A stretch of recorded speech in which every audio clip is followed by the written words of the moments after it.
एक साधक जो काफ़ी समय से ध्यान करते थे, उनका ध्यान लगता था, कृपा होती थी, अब भी कृपा है, लेकिन अब उनका फ़ोन आज आया और उन्होंने कहा कि गुरुदेव अब मेरा पूजा में ध्यान नहीं लगता, मेरी चीज़ों जब मैं पूजा करता हूँ, ध्यान करता हूँ तो गंदी-गंदी चीज़ों पे जाता है। मैंने उनसे पूछा कोई एक्टिविटी की आपने पूजा के स्थान पे जहाँ पे बैठे हो? तब उन्होंने कहा कि मैं वैष्णो देवी गया था, वहाँ से माई का एक नारियल मिला, मैंने अपने पूजा स्थान पे रख लिया और मैं कामाख्या गया था और कामाख्या माई का जो कपड़ा होता है वो जो मिलता है ना प्रसाद के रूप में, उन्होंने स्वयं वहाँ जाके वो कपड़ा जैसा जो भी किया हो, वो अपने स्थान पे रख लिया, दोनों चीज़ें रखी। अब दोनों में और तीसरी चीज़ की एक अलग एक्स्ट्रा जो कर रहे थे वो कुल देवी की कर ही रहे थे। अब क्या हुआ? देखिए, हर एक देवी अपने एक तत्व पे चलती है, हर एक देवी का अपना एक विशेष कार्य है, इसीलिए उनका निर्माण हुआ है। आप धन की देवी को देख लीजिए, आप वशीकरण की देवी को देख लीजिए, आप सम्मोहन की देवी को, मतलब हर एक देवी 10 महाविद्याएं उनके भी कार्य अलग हैं, 64 योग उनके भी कार्य अलग हैं, द्वितीय अक्षणी उनके भी कार्य अलग हैं।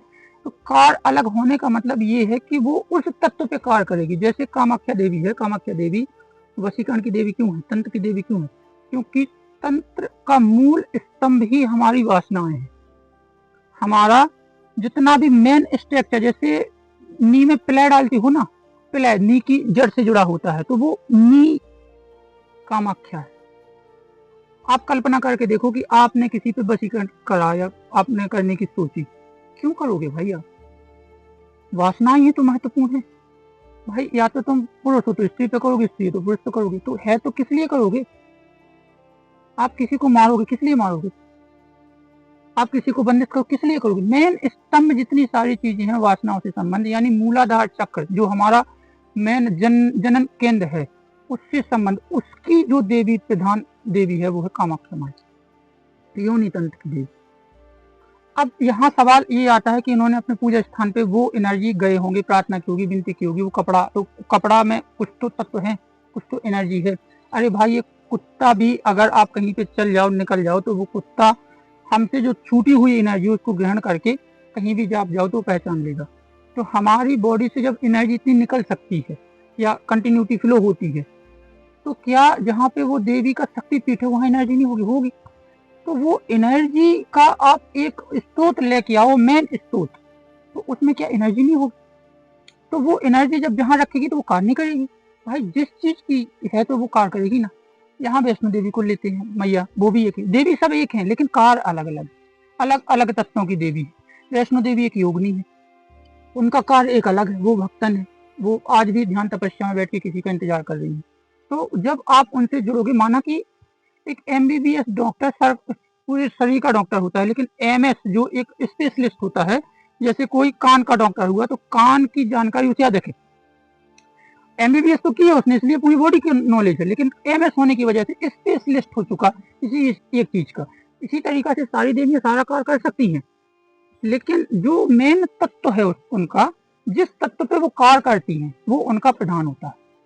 वैष्णो देवी मैया ज्ञान की देवी है, वैराग की देवी है, भक्ति की देवी है। तो ये जब पूजा स्थान पर बैठते हैं तो वो तो जगती है, क्योंकि जो जिनकी ये शुरू से आराधना कर रहे हैं वो भी ज्ञान की देवी है, भक्ति की देवी है, इनकी कुल देवी। तो दोनों तो पक्ष ठीक है, एनर्जी परफेक्ट है, लेकिन जो कामाख्या माई की एनर्जी है वो क्यों नहीं संबंधित?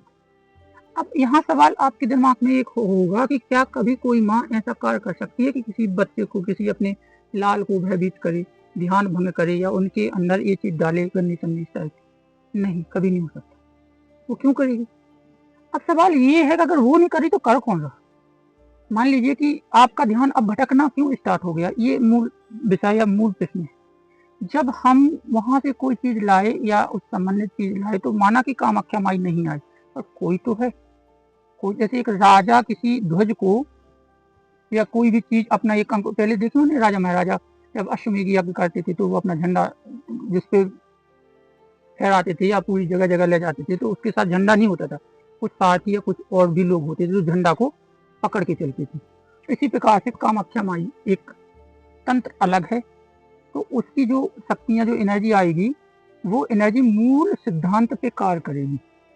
अब इसका मतलब ये भी नहीं कि तुम्हें गन्ना गन्ना दिखाना स्टार्ट कर दी, नहीं, वो उस तत्व, जैसे आप एक महिला को किस तरीका से जज करोगे कि महिला है?